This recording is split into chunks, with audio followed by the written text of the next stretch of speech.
So in thinking about how I approach the thought and motion series, I really think of it as productive misreadings, because I really, even though sometimes I don't claim this, other than in the first seminar, I don't really, I'm not really an expert on Lacan myself, so I certainly use him in my own work. There are people who are, I would recommend beyond me for a much more comprehensive understanding of it. But because I used him for my own research and I find him fascinating as a theorist, I wanted to go deeper. And so I try to present as best I can the my interpretation. The line by line reading is something I try to do, but I also have to sometimes take a step back from the trees to look at the forest, because you will get very lost. And I'm just working on seminar 4 right now. I just posted the first one. I'm working on the second video, and I got lost, and it's taken me a little longer because I lost the forest. So it happens every seminar, but I also am okay if I don't get it exactly right, because I'll just return to it again.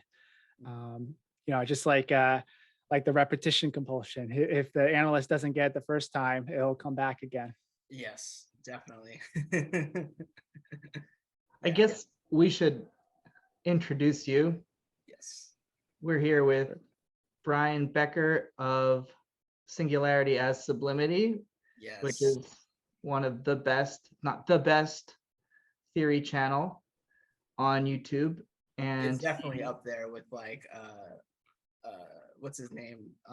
Derek Hook and the other good Lacanian content. He's kind enough to grace us with his presence today, and we're hoping he can field some questions about Lacan, the seminars, and maybe talk a little bit about your other projects, the larger scope of what it is you do. But I'm gonna kick it over to Andrew because he has more prepared questions, I feel like. Yeah, so I mean, I've been a big fan of your channel for a while. I got into it from seeing the Heidegger stuff, and then I saw that you put Lacan up there, and I was like, oh, nice, because I was in my own personal role trying to understand Lacan way before I started getting into making content. But one of my things is like, where do you see, because you come from a field of phenomenology, in seminar 1, Lacan utilizing phenomenology the most, and where do you see him diverging from it and sticking to, I guess you would say, more of a structuralist approach? Because you see it seems like in seminar 1 you see this like 2 schools of thought in this rereading of Freud. You got the phenomenology in the French and the structuralism. Yeah, that's a great question. I certainly think you see more phenomenology early on in this seminar than you do sometimes in the later ones, at least explicitly. So you certainly have a lot of mentions of Heidegger. You have mention of Sartre. I think there's a mention of Merleau-Ponty in this one briefly. If not, certainly it comes up later. So there is a lot of dialogue with the phenomenological existential tradition. And in fact, the relation, I discovered this as I was going through seminar 1, the relationship between Heidegger and Lacan is far closer than I even realized. I think, even evidenced by the fact that Lacan translated some essays of Heidegger's into French. So there's a very intimate bond, and it makes sense because at the time in which he was conducting this seminar, Heidegger and then through him Sartre was huge, was sort of this a central figure in the Parisian intellectual life. So it's certainly all around. It's part of the inheritance he received in his education. And at the same time, then you obviously have the structuralist influence and the Hegelian, influence going on there. So it's always hard when I tell people I want to bring phenomenology and Lacan into conversation. Any of the more well established Lacanian scholars will sort of glance at me. In fact, I had a conversation with Derek Hook about this many years ago, and because he's written articles on showing how phenomenology is incompatible with Lacanian thought. And I think the issue really is that Lacan and Lacanians in general tend to place phenomenology at the level of the imaginary, of the ego, right? Yes. Because you're dealing, right? Yeah. You're Okay. dealing with lived experience, and you're dealing in lived experience is usually talked about as an imaginary phenomenon. And of course, if you're thinking phenomenology strictly in the Husserl's terminology, you're also bringing in the ego front and center. And of course, the psychological ego is not the same as the philosophical or transcendental ego, but there are some interesting parallels, and Lacan makes that more explicit in Seminar too. The relationship between the philosophical ego and the ego of psychoanalysis. Yeah, So if you're wanting to look at the structures behind experience, which Lacan is attempting to do, you're not going to stay at the phenomenological level, right? So I think that's where the sort of mainstream perspective on this conversation goes. Okay. And I was curious about it because like that's getting, yes, because phenomenology has to deal with lived experiences, the structure of it. And it seems like, and correct me if I'm wrong, because this is what I got from the reading seminars 1 and 2. Jacques Miller says that like we should take function and field to be like the primary text, and then seminar 1 is like the sequel to it. And it's like he's trying to play on the papers on technique with function and field. Would you say that not only is the phenomenology that Lacan is using like that of the lived experience, and you pointed out that he had more intimacy with the works of Heidegger compared to Sartre, would you see that the phenomenology is playing out when you would say with speech rather than the structures of language, the discourse, because speech is supposed to be this evocation of the other. Whenever I speak, I'm speaking to a you that I have created. Yeah, so I think that again, these are some great questions, but and I think yes, phenomenology does certainly play itself out at speech, and I think I even say that one of the way in my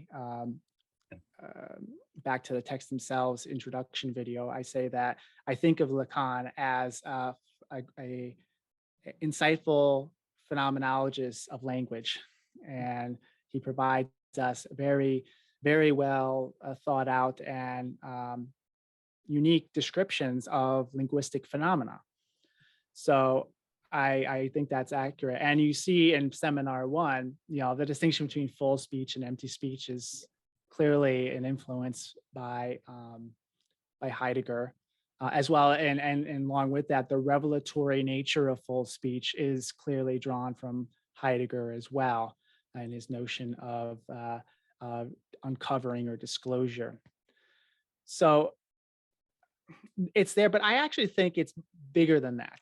So if I was to give him away the punchline of how I think about it, and I don't think this is how he's typically read. I see Lacan as giving us the underlying structures, which themselves are not reducible to lived experience, but they are always given through the confines of the ego, of the imaginary. So that Lacan, I don't think it's possible to ever leave the ego's frame of reference. Mm-hmm. You can decenter it, and I think that's one of the points in psychoanalysis is to decenter its sort of role, but you're still operating within the lived experience of the ego no matter what. You're never rid of it. And in phenomenology, at least the way I read it, you are and you're always drawing from the initial effects of the phenomena, the givenness of the phenomena as it hits you, but you're not staying there. And this is especially true with Heidegger and those who flow from him, Like Luc Marion, right? Jean-Luc Marion, exactly, and that a huge influence on my own thinking. The effect of the givenness of something, I can then, through the phenomenological bracketing and reduction, lead myself from the effect to a certain kind of structure that is sort of inherent and necessary in that particular phenomenon. But it's always beginning with the original appearance and leading back to the manner and modes of its givenness. And I see Lacan as something similar. You're starting off with ego formations of experience, lived experience, and then you're extrapolating from that structures that are established in relation between big other and subject and little other and ego, and looking at those structural formations always from the beginning point of the ego. So I don't usually hear that said too much, but that's sort of my take on it, because I don't see how else you can really talk about anything related to structure without still being in the ego. Yeah, and I think like one thing to add is like, because when you're talking about there's a difference between the philosophical ego to the psychoanalytic ego, in the way that the phenomenology that Lacan would be using in speech and the discourse between, you know, not only the two egos but a third, he's not looking for like a knowledge of, you know, the effects of the givenness of the phenomenon for like a buildup or inquiry towards like some type of understanding of, you know, maybe a fundamental ontology of like a hermeneutics of like Dasein, or like Emmanuel Levinas's like of the ethics or, you know, duty to the other. It's more of like a certain knowledge of the discourse of a clinical structure, like in a neurotic or the psychotic, the perverse, etc. Am I correct in that? I would say so. Yeah, there's a certain place where the applications of phenomenology to Lacan no longer hold, and I Okay. think that's fine. Once you, I don't have the mindset that phenomenology is the totality of theorizing. It's only, for me, the starting point of thought. You Right. begin in phenomenology, and that is sort of conditions the other kinds of discourses you then engage in, whether it's structuralism, whether it's deconstruction, whether it's Hegelian dialectics or what have you. All of those are legitimate discourses that still find their grounding in that first philosophy that is phenomenology. At least that's how I typically think of it. So there's and they can do their own thing independent of phenomenology, but once they start, and this is what I think Lacan is guilty of sometimes, once you start moving from your regional ontology to thinking that is the end all be all of thought, now you've sort of you've exceeded your limits as a discipline. And phenomenology is there then to put you back in your place, in a sense, to show that you can't arbitrarily hoist these sort of transcendental conditions upon experience without first going through experience itself. And then so the phenomenological critique then sort of deconstructs that attempt at a transcendental philosophy. Yeah. Which I wanted to ask you, vis-a-vis what you're saying, in seminar 1, the way Lacan proceeds with his argument, the way he frames it, is first in terms of trying to define the imaginary for the aim of getting to the symbolic. So if we associate the imaginary with phenomena or phenomenology, then it would seem like, especially for a lot of thinkers, maybe who want to use Lacan for social or literary purposes and are like almost in a rush to get to Lacan of the symbolic and the real, that you can sort of neglect the register of the imaginary or just discard it once you get to the symbolic. And Lacan's always at pains to emphasize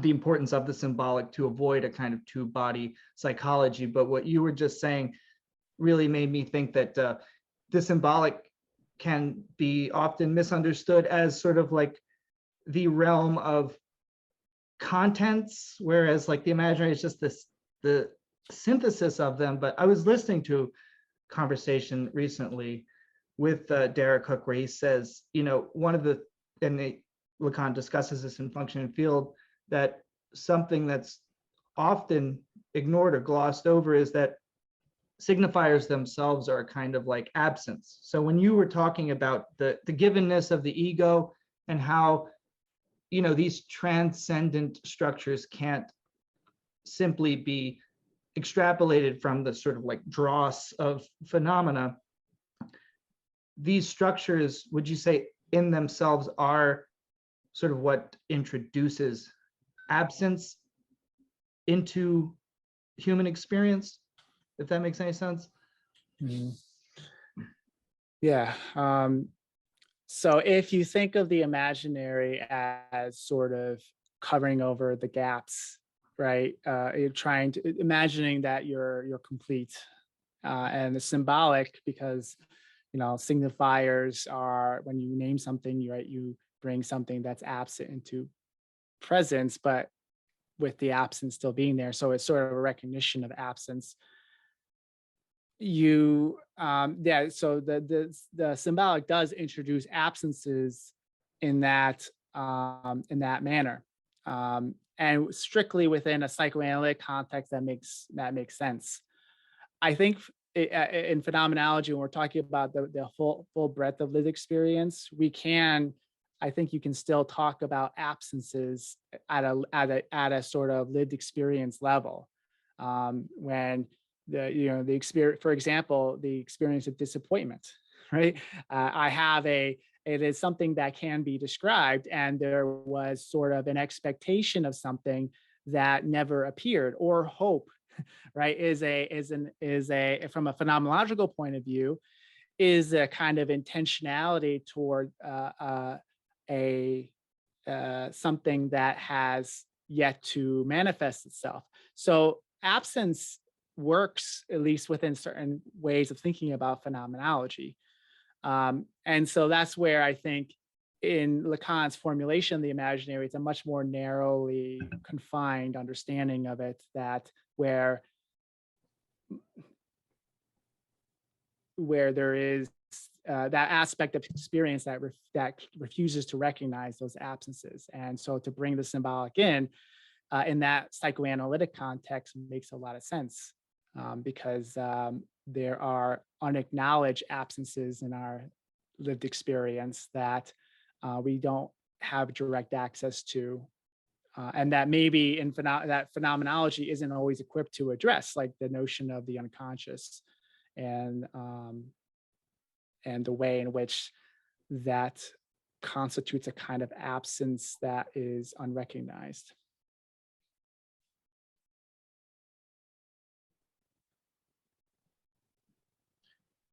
Andrew, you wanted to ask about Brian's other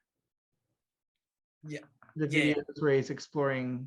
I was making sure you didn't have any other questions, because No, that's my question for now. Yeah. I do want to get to that one, but there was something interesting that you pointed out when you were talking about the lived experiences that could portray an absence. And I know, like, we're talking about the imaginary, but it's not like these registers actually are separate. They actually intertwine at some point. Would you say that, in a sense, like, not only, like you were saying, the expression of a disappointment of something that didn't happen displays like an absence, but even when Lacan is talking about like languages, and in the transference, like speech can be a performative, and he references, and I know you mentioned this in one of your videos about what's his name, J.L. Austin's How to Use Words, that in a sense could portray the absence of something by using the word, Mhm. but not directly meaning it. Mhm. So yeah, the J.L. Austin is yeah, I think in general Wittgenstein and J.L. Austin Yeah. and the whole the philosophy of language on the analytic side of philosophy has a lot to offer as well in conversation with Jacques Lacan. Trying to think about the connection with the absences of language that Lacan talks about, and because J.L. Austin talks a lot about different kinds of speech acts, right? That create a new reality, right?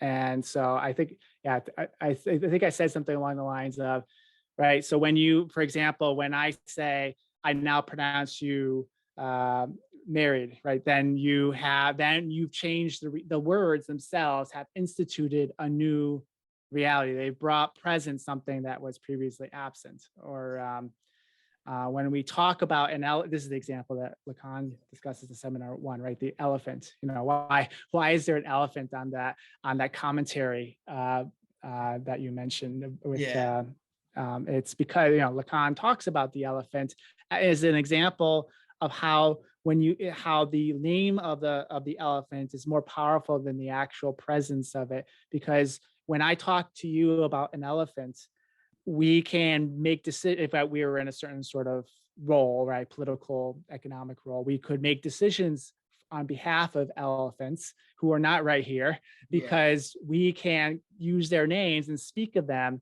in their absence and not have to bring an actual elephant here. And we can make decisions and radically transform the conditions of those elephants, maybe bring about environmental degradation or save an elephant from an unfortunate situation, right? So naming is just an example of the power of the name to bring something that's absent into a presence, but while also remaining in some level absent as a thing.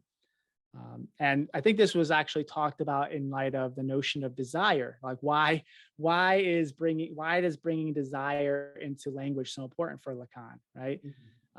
Well, and this is the whole idea of the psychoanalytic cure, right? Is bringing the unconscious into speech.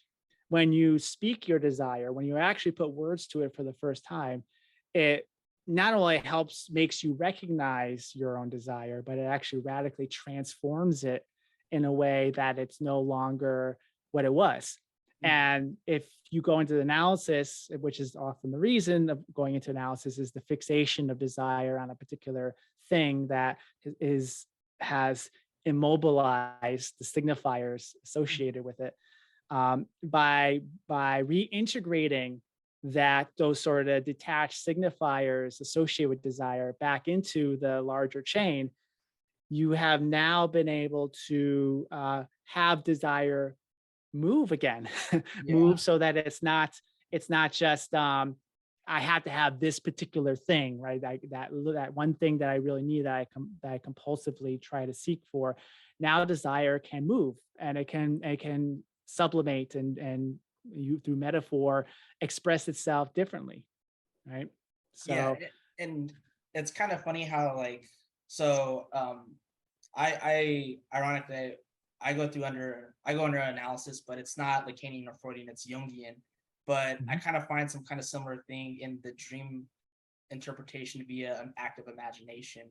And I don't think much, according to Jung, he really has any framework of desire in the articulated way that Lacanians do. Even in Freudian, it's more of the unfulfilled wish type thing. I think Lacan was more revolutionary with his theory of desire, but in the same way, the active imagination of looking at these dream symbols kind of allows the sublimation of that. And again, it's you're adding a language to the interpretation of dream. It's you're actively playing it out.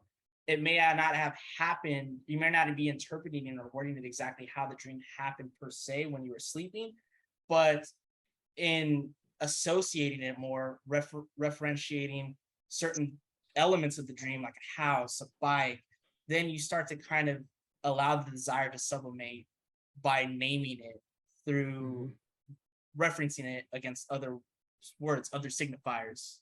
Mm-hmm. That's interesting. I as you know, there's a strong disagreement of Lacanians and And Jungians. Jungians.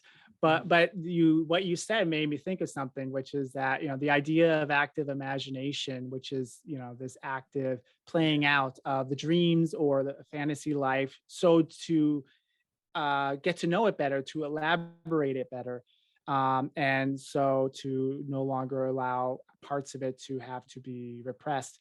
That sounds somewhat similar to what Lacan will say at the end of Seminar 1. And when it comes to the seesaw of desire, and how, and there's a little diagram of sort of spiraling circles.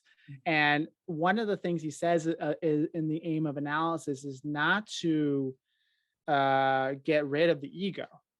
That's not the goal. The goal is actually to have the ego, all that history of the ego's identifications, the history of its desires, get played out in a more fleshed out way, so that the analysand can get to be familiar with their own desire. And that's only done by having the oscillations of these different ego identifications go back and forth in analysis, that we get to be sort of familiar with the ego's history. And so that's sort of what Lacan is saying at the end of Seminar 1. And that bears some resemblance to the notion of active imagination. Yes. Though I already have in my head the Lacanians screaming. Then the criticisms would be and I think it's because it's not dream interpretation as much as it's dream symbolism, and it comes out through active imagination, that this dream symbolism and so much emphasis in the individual things in the dream rather than the structural mechanisms of it, it kind of, and Nick and I are both in a sense into Marxist thinking as well. It's like a fetishism of the objects in the dream, like a commodity fetishism that we, see the trees and don't see the entire forest. And we try to find some inherent kernel or algama to it, when really it's the play out and the referential structure. Right. And I think that's maybe so much of what, and it makes sense with Jung because he is very much a religious thinker, and we see the play out of libido in Seminar 1 and the divergence between Freud and Jung. But I think that in the dream aspect, and then when it comes to language and symbols, and in fact, he confuses the imaginary and the symbolic, because he takes religious symbols as imagos. What I wonder is if in dream analysis, dream work, we're getting to the kernel, a kernel made up of various signifiers that have sort of linked up at different nodal points. And if at that juncture, that in some sense can be penetrated, and then will we be dealing with just the kind of pure flow or pure movement of desire? Or I'm thinking of an essay written by Serge Leclerc, and I know Lacan praised him for this discovery. We were talking about this recently, Andrew, this discovery of the name, let's say, of one of his analysands, desire, which was nonsensical. It is just a strange amalgam of different phonemes, which individually have some significance in the analysand's life, but it's sort of it doesn't correspond to any signified in particular, or if there is a signified, it would be his desire in a sense. So Brian, when you say to name your desire, that name in itself doesn't have to have sense in the traditional sense, right? Or how would you elaborate on that? Yeah, I think, so I agree with you that the name itself, there are pure signifiers, right? Devoid of signifieds. And in fact, one of the issues in neurosis, at least as far as I understand it, is that there's a detachment between signifiers and signifieds, so that And that's why sometimes signifiers can kind of free roam and find various ways of expressing themselves that are unexpected and confusing to the person who experiences it.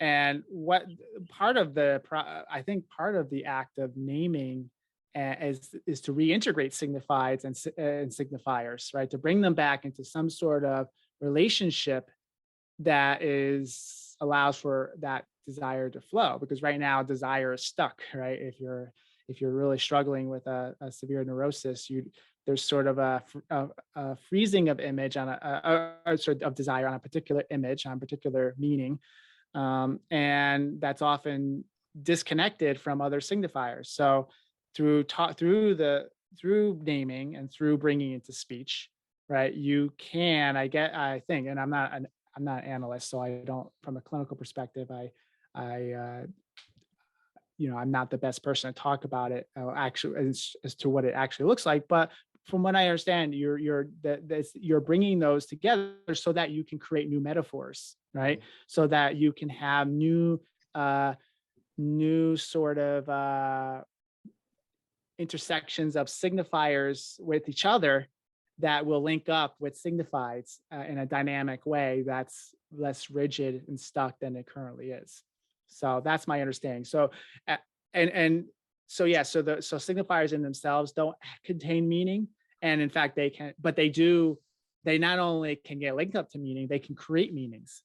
And this is something I learned in seminar 3 with the metaphor of the highway that Lacan talks about, that if the highway is sort of that primordial signifier and it's a signifier that doesn't necessarily signify anything, but what it does is it helps organize all the other signifiers so that they can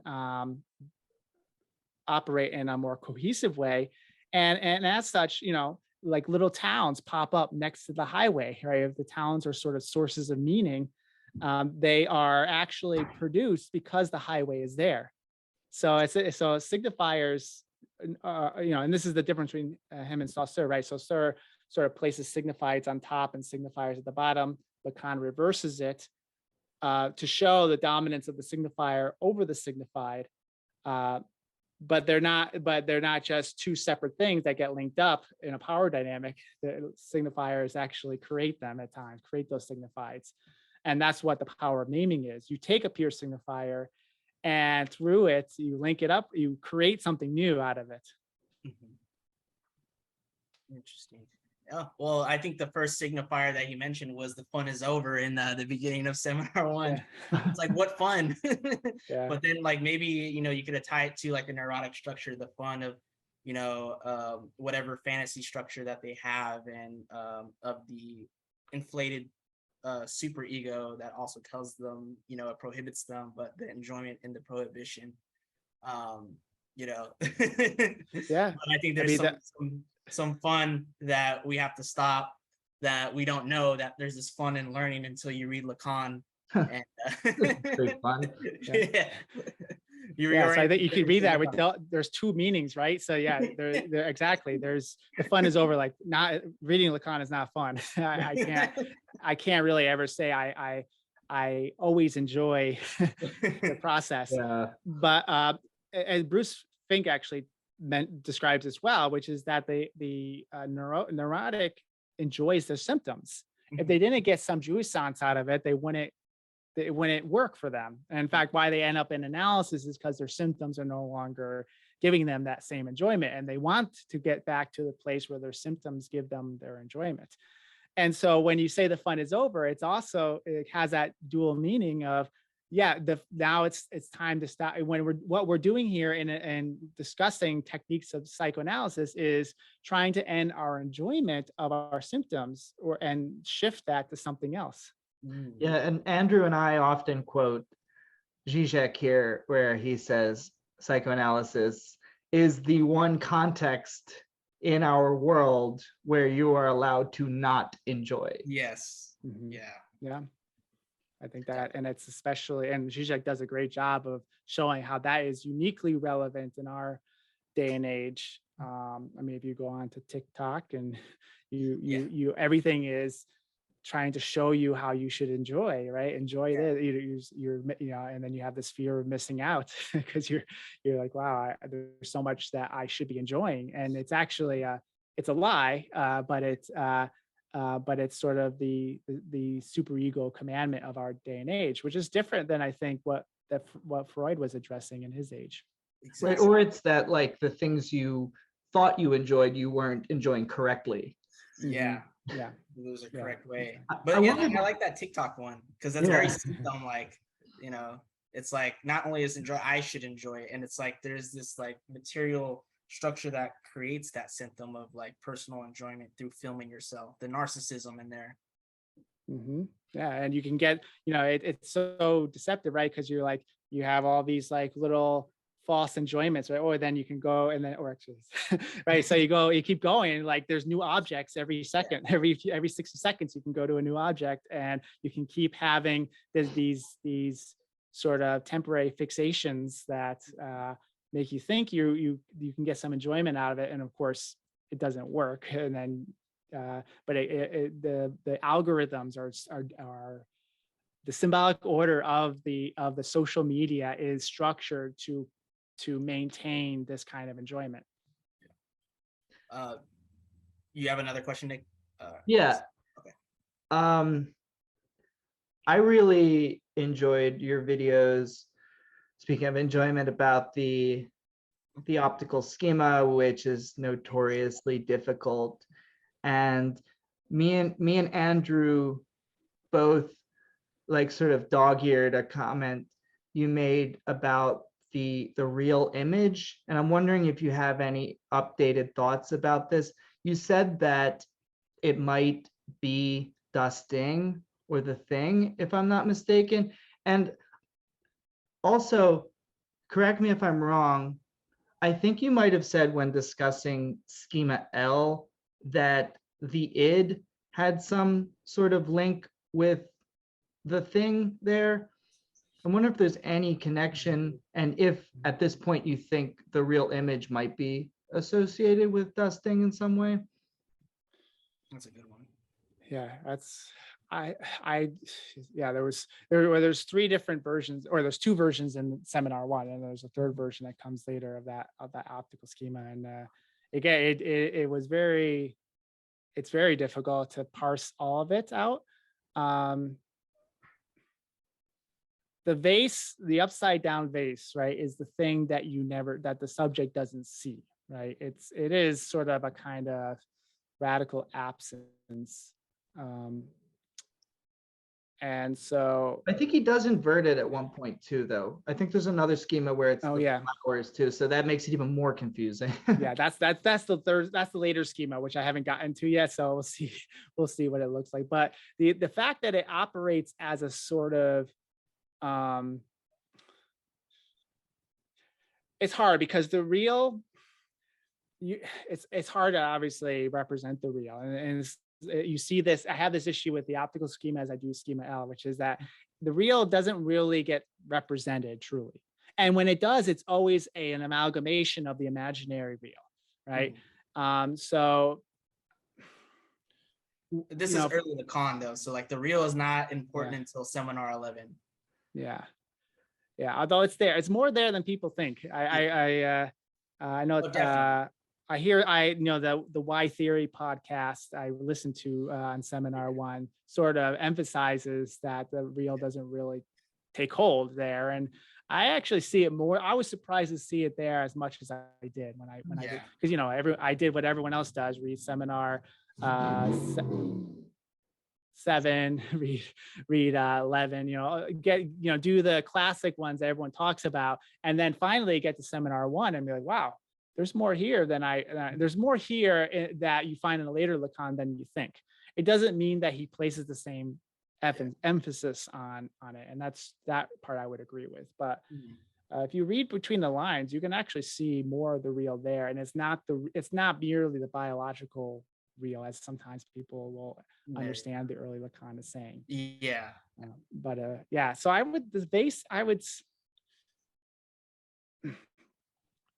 So see, it gets challenging because the vase, the id, das Ding, which I haven't gotten to yet, but in analyzing seminar 7, but and then the subject, right? So this is I had this major discovery when I realized that the id is meant to be on some level the subject, right? And it's there, he plays off of the name, right? The id, the s in German is the s, in French and in English of the subject, that stands for the subject, and that they are meant to be sort of representing this sort of repressed kernel that is not being recognized. At the same time, what's the relationship between the unconscious subject and das Ding, right? So that's and then we can sort of think of how these are all connected. And I'm not quite sure I have it all understood. So I think to the degree that the real is always represented as an absence, and the unconscious subject is also a kind of sort of absence. I think there is some connection there, but I had to think through it a bit more. What do you have some thoughts on this? No, I think I was curious too, like about like if the real image was along the lines of something like, again, das Ding, like you were saying, but even like objet a. But Nick asked the question more thoroughly than I would have.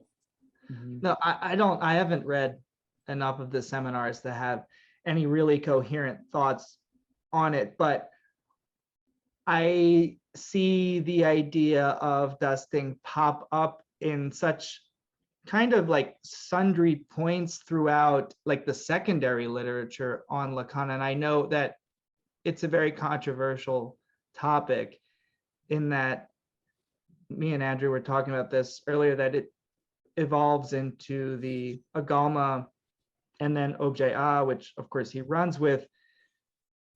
But I wonder if it should be preserved, because there's this attempt to, systematize all of Lacan. And sometimes I wonder if some of his concepts are merely sort of transitional, and if matching up id, the subject, the unconscious, das Ding, is productive or not. So just something that I've been kind of tossing around in my head, but I really need to explore it with to a greater depth to really come to any conclusions.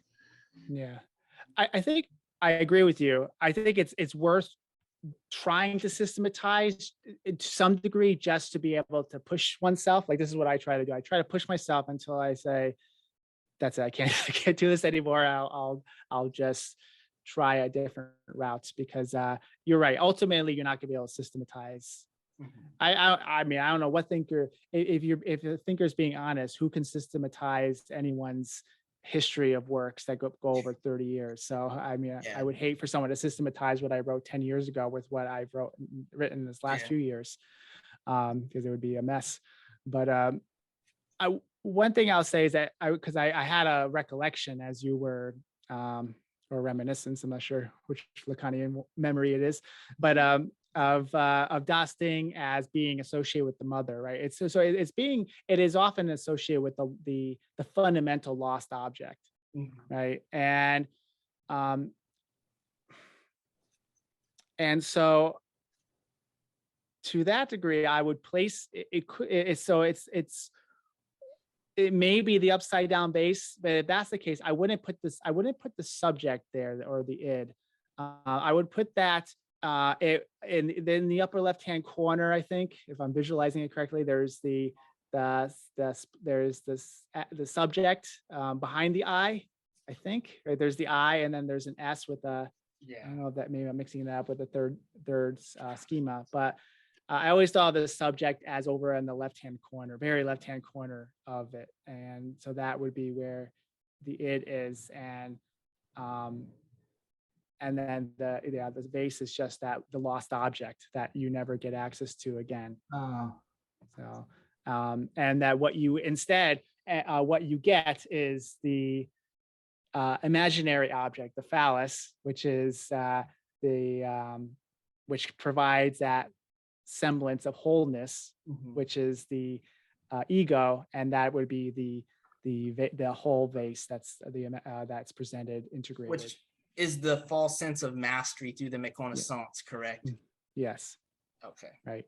And we gravitate towards objects that sort of provide that for us, or at least refer to it in some sense.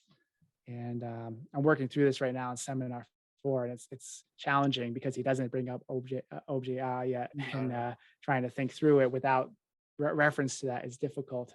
Yeah, and this in seminar 4, like not to get too off course, but like he's definitely battling a lot from the Kleinian object relation perspective, whereas like it seems like he's kind of rooting, like he's like pro Melanie Klein on like the discourse versus ego analysis chapter.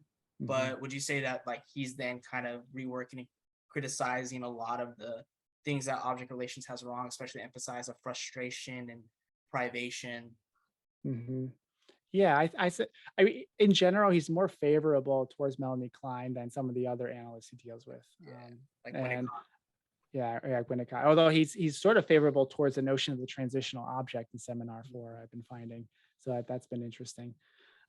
But again, his critique of them is his critique really of almost every theorist that I've seen so far, which is that they're stuck in the imaginary, right? They can only think in light of the imaginary level, and can't go past that to think of the structures that are making that imaginary unfolding possible.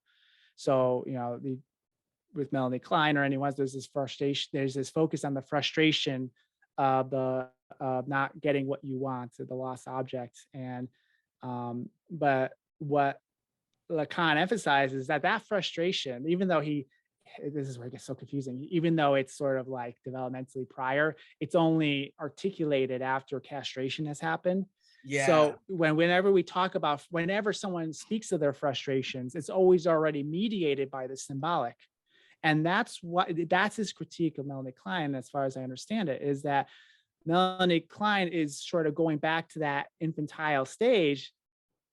But when it comes to someone who's older, you're already talking about it in a way that's through the symbolic. So you can never act. So we have to do a structural analysis at the level of the symbolic, the relationship between subject, big other, and ego and little other, how those are all interplaying with each other in order to understand this imaginary level of frustration. So, and that's sort of his basic critique that he'll level against most forms of psychoanalysis and psychology. I had one more question if you didn't have one, Nick. No, go for it. So we're pretty much about to air 2 narcissisms for our next segment. And I've read through this work quite a bit of times, and one of the, bringing it back to like the thing of signifier, signified, and just overall language, one of the lectures that really still has me, by the neck is the one on the, the locus of signification, or the locusine signification, whatever it is in Latin, where he brings up the De Magistro, text from St. Augustine. And he talks about how Augustine would say to, was it his son, that all words are pretty much in essence nouns, right? Because he will say that the word if is like, was it conjunctional? But to say, for example, I don't like the word if, now if has become a noun. So in what way is like in displaying like the acts of trying to name things, or like to to look at nouns or to look at the structure of the language is he trying to build up in the symbolic, and how does that have to do? Because this has to do with the speech and the transference, if I'm not mistaken, right?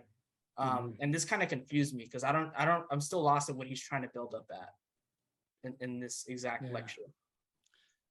I can paint in broad brushstrokes what I think the purpose of it is. I'd have to look back specifically at that lecture to give a detailed answer to your question. But I think in general, he's showing how even as far back as Augustine, we have this sort of demonstration of the separation of signifiers and signifieds, right? That they are not, that this is not something that was just created recently by the structural linguists, but it actually is found all the way back in Augustine. So I think that's one of the big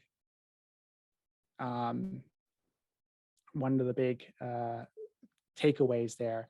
The other big takeaway is more non-related to text, but this is something that I think the Y Theory podcast mentions as well, where Todd McGowan was saying that someone told him that Augustine had played a major role in general in Lacanian thinking, and that part of what he was trying to do was not really to try to bring structural linguistics or Hegel into psychoanalysis, but to bring Augustine into psychoanalysis. That was his primary motive. And Todd McGowan was very iffy about that. It's more the evidence for that is clear in the earlier seminars than the later seminars. But interestingly, so Jean-Luc Marion, he told me that that because he sat in some of these seminars. He was a student of Jean-Luc Marion. He mentioned how he understood Lacan as trying to do the same thing. That was, and he asked why, even though Jean-Luc Marion really doesn't like psychoanalysis in general, he likes Jacques Lacan. And in fact, if you read The Erotic Phenomenon, you find so much of the Lacanian language there, because it intersects with the Augustinian language, which is very interesting. Yeah, and I think a book should be written on that. And so he was that Catholic too. So right, he was Catholic. What's that? He was Catholic, right? Well, he grew up Catholic, and he was atheist, as far as I understand it, in his adult years. His brother was a monk, I think, and there was still there was a deep appreciation of religion, and especially Catholicism, in his life, and that didn't stop just because he became an atheist. In fact, he has an interesting statement in Seminar 4 where he says that, talking about the relationship between love and lack, and he says that, even though people conceive of God as being this being who's complete without lack, the one thing he lacks, Lacan says, is existence.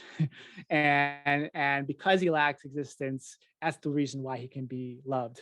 And so we'd have to think through what existence means there. And interestingly, Jean-Luc Marion wrote a book called God Without Being. So we have these sort of interesting things here that are going on. And to what degree, Zizek does something similar, right? When talking about religion in light of psychoanalysis, it plays a profound role, a transformative role for both of these thinkers.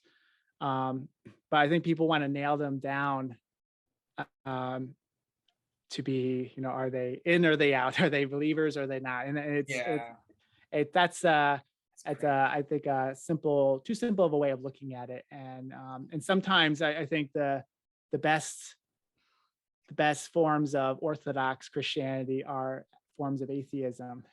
So they actually get closer to it than a lot of at least overt forms of attempting to express theology. Especially with like Heidegger, because his phenomenology of the religious life literally is like a defense of Paul, but like he's known as an atheist. Yeah.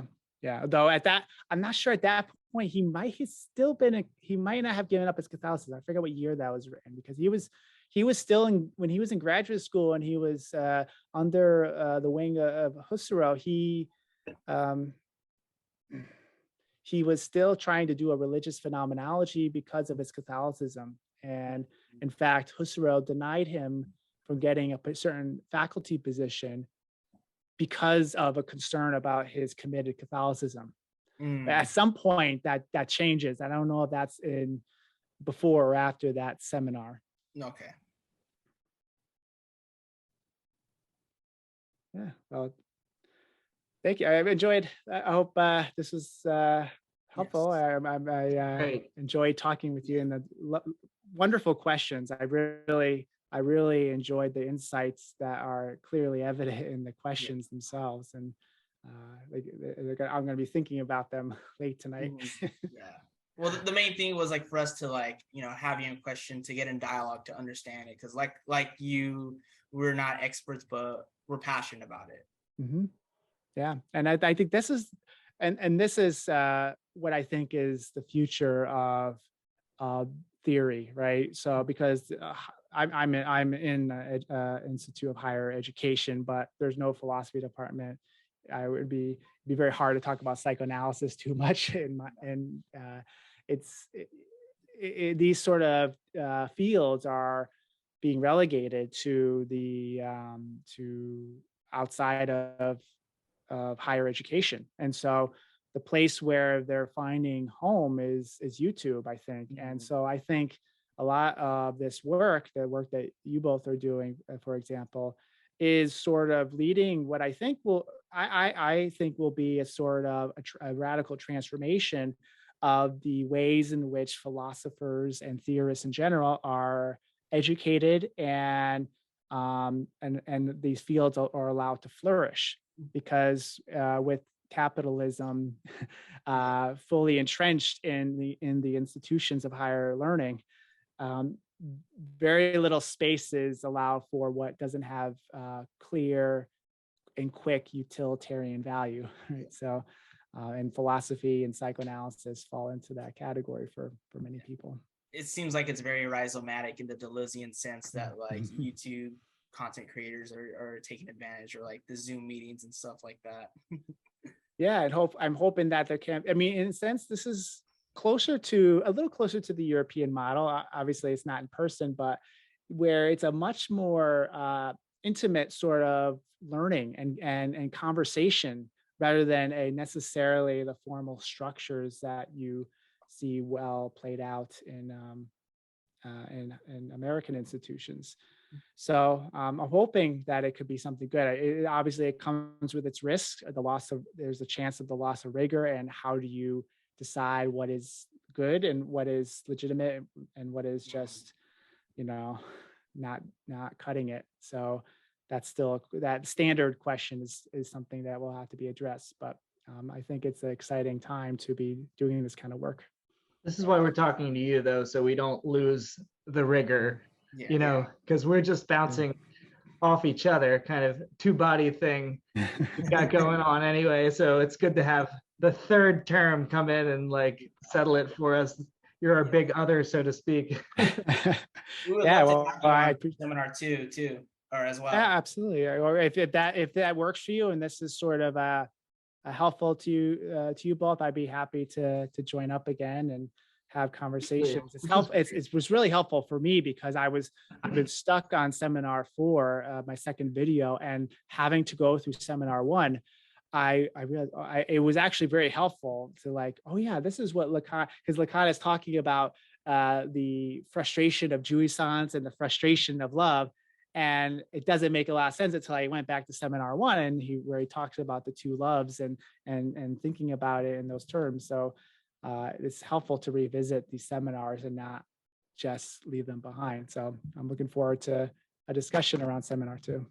Yeah, we'll be on seminar 1 for, the next few months, I would say, before we move on to 2. Probably like we're doing it every week, so we should be done with it within like less than, I would say, 2 months. 2 months or so. Seminar 2, Yeah, well, whenever, just reach out, you know how to contact me now, and so we'll get something on the calendar.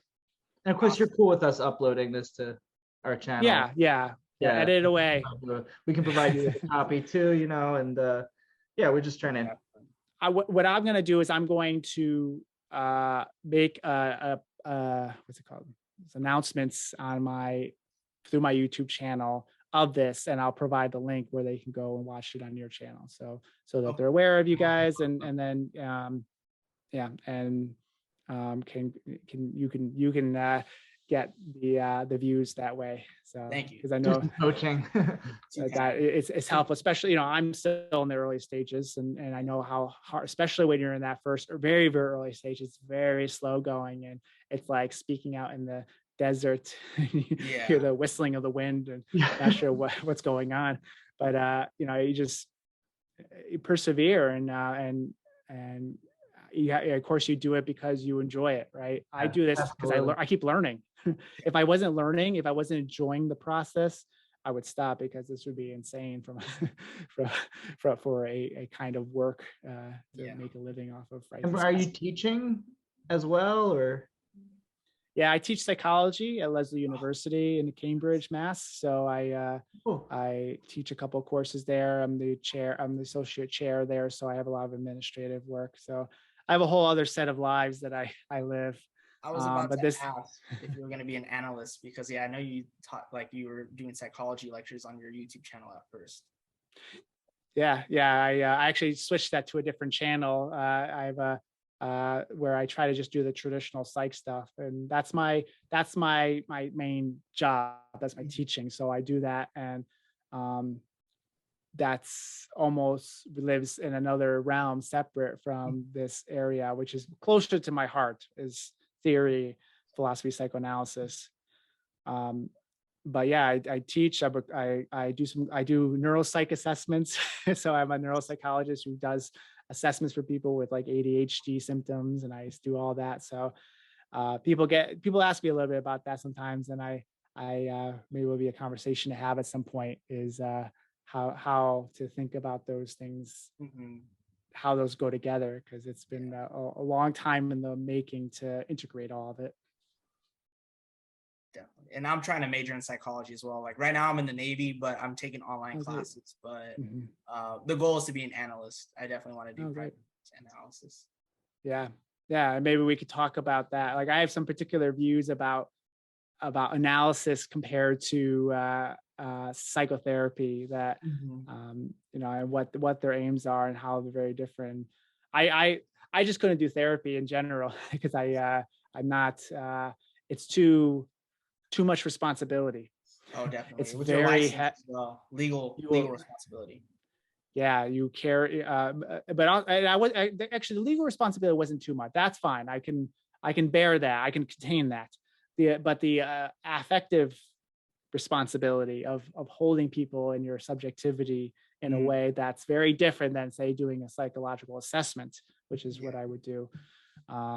It's you have to have a space in yourself to do that, and with being so busy as I am, I didn't feel it would be responsible for me to shortchange clients in that way. So I've stayed away from the clinical practice for now. Maybe someday I'll get back to it. Interesting.